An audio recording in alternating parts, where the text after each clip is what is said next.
Beautiful. So the idea is really started out of what you see as a need to reconnect people back to their food, because the garden that you've started, right, is food. It's planting food. It's not just planting flowers, but it's planting food. Is that right?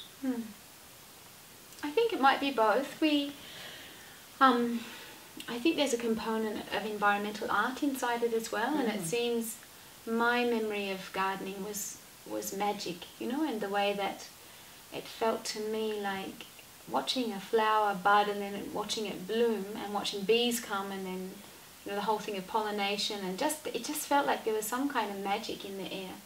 And I think that whole mysterious aspect of a garden, it evokes so much in children. I think it evokes like really subtle kind of emotions and creativity. So I think the garden's got two components. One is that it's the whole thing about food and where food comes from, and that's really important. And I think the other side to it is that it awakens a whole level of creativity and imagination in children that maybe other activities or, you know, play or television or whatever, that whole natural world is so mysterious and so beautiful that so it's twofold. It's got both sides, both aspects to it. And I know we were talking before about just when we let the garden be, it just grows. And I think that's this part of the subtlety for children as well, is we see that this thing is constantly growing before our eyes, and we don't have to do anything. Nature doesn't have to do anything to grow, does it? It just grows. It just is. So what do you see so far have been the greatest benefits in your teachings with the children, especially of this community?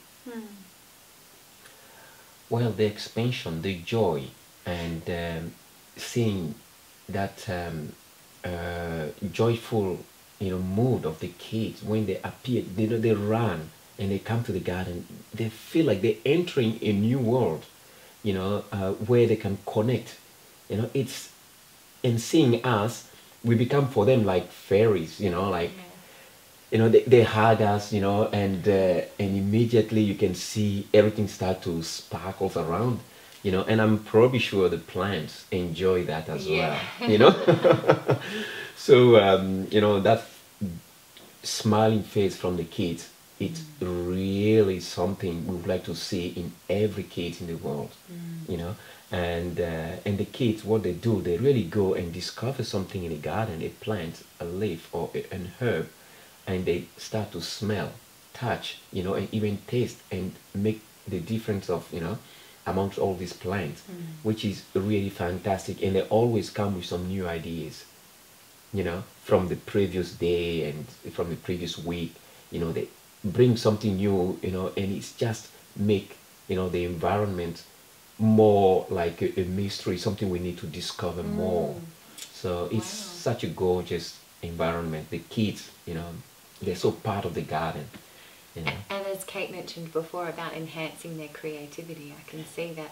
I know when I go out into my own garden and I see one of my zucchinis has grown a little bit, how excited I could get. That's so right. I can imagine how the kids would get when they see a zucchini or a pumpkin or something else that grows quickly. Absolutely.